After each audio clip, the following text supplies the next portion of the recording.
Topper के पास भी 24 घंटे होते हैं और आपके पास भी 24 घंटे होते हैं, तो वो स्टूडेंट क्यों टॉपर बन जाता है और आप क्यों नहीं बन पाते?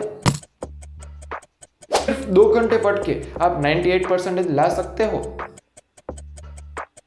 आज हम देखने वाले हैं टॉपर का डेली रूटीन कि वो कैसे अपने पूरे दिन को डिवाइड करता है अलग अलग पार्ट में, और आप पूरे 24 घंटे को कैसे बर्बाद करते हो और अच्छे से परसेंटेज नहीं ला पाते।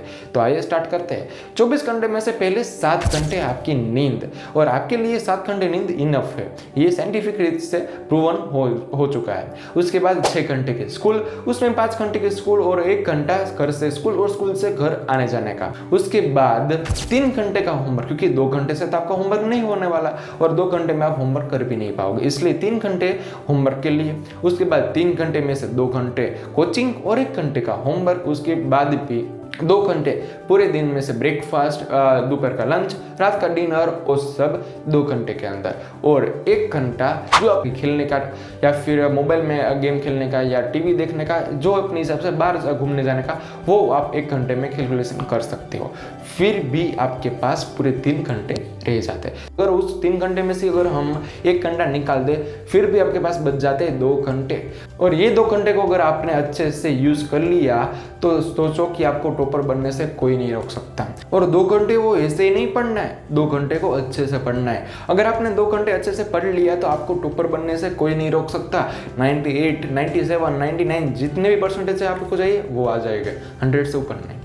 तो ऐसे कैसे पढ़ोगे 2 घंटे, आइए देखते हैं। सुबह के 1 घंटे और रात को 1 घंटे, ऐसे अलग अलग 1 घंटे पढ़ने से आपका 2 घंटा हो जाएगा, और ऐसे आप अच्छे से पढ़ोगे तो अलग अलग सब्जेक्ट यानी कि सब सब्जेक्ट आ भी जाएंगे और अच्छे से आप उसे समझकर याद भी रख पाओगे। सुबह जब आप उठकर फ्रेश होने के बाद आपको 1 घंटा पढ़ना है, और भी फ्रेश होने के बाद, और तब आपको थ्योरिकल सब्जेक्ट पढ़ना है। जब आप थ्योरिकल सब्जेक्ट पढ़ो यानी कि एसएस या फिर साइंस में बायोलॉजी जैसे सब्जेक्ट, तब आपको अच्छे से उसे समझकर पढ़ना है। आपको रट्टेबाजी नहीं करनी है, अच्छे से समझ कर पढ़ना है। कोई भी आप क्वेश्चन कर रहे हो, कोई भी आपका चैप्टर कर रहे हो, एसएस हो या फिर बायोलॉजी हो, तो वो उसे समझकर करना है जिस तरह से आपको उसे लॉन्ग टर्म के लिए याद रह जाए। उसके बाद आपको रात को जब आप सोने जा रहे हो, यानी कि आप 11 बजे सो जाते हो तो 10 से 11, अगर आप 12 बजे सोते हो तो 11 से 12, यानी कि सोने के 1 घंटे पहले ही आपको पढ़ना है, वो भी प्रैक्टिकल सब्जेक्ट यानी कि मैथ्स और फिजिक्स या फिर केमिस्ट्री में जो इक्वेशन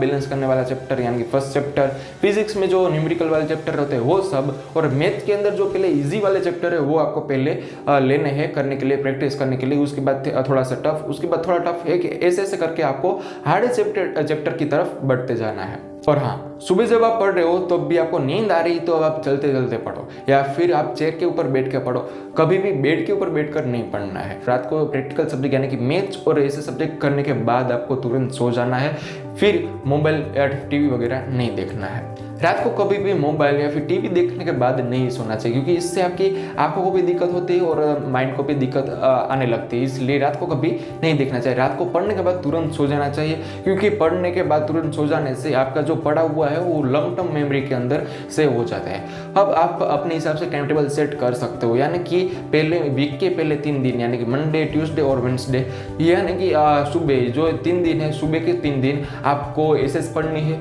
उसके बाद थर्सडे, फ्राइडे और सैटरडे आपको ये 3 दिन साइंस की, बायोलॉजी में कोई चैप्टर है वो आपको पढ़ने हैं। वैसे ही आपको रात को भी करना है, यानी कि रात को मैथ्स के कोई 1 चैप्टर पहले 3 दिन, उसके बाद दूसरे 3 दिन आपको साइंस के न्यूमेरिकल वाले चैप्टर है वो ले सकते हो, या फिर मैथ्स के ही कोई ऐसे इजी वाले चैप्टर आप पहले उठा सकते हो। ये वाली अपने डेली रूटीन सिर्फ 21 दिन तक अच्छे से अपना ली तो आपको जो आगे जाके जो ये डेली रूटीन वाला जो टाइम मैनेजमेंट वाला क्वेश्चन हो रहा है, यानी कि आपको टाइम नहीं मिलता है ऐसा आप बोल रहे हो, वो सब क्वेश्चन आपके सोल्व हो जाएंगे और दिक्कत भी आगे जाके नहीं आएगी, और अच्छे से अच्छे आप मार्क्स जो है वो स्कोर कर पाओगे, परसेंटेज आप अच्छे से अच्छे लेकर आ सकते हो। अगर आपको ये स्ट्रेटेजी अच्छी लगी हो तो अपने फ्रेंड्स के साथ जरूर से शेयर कीजिए।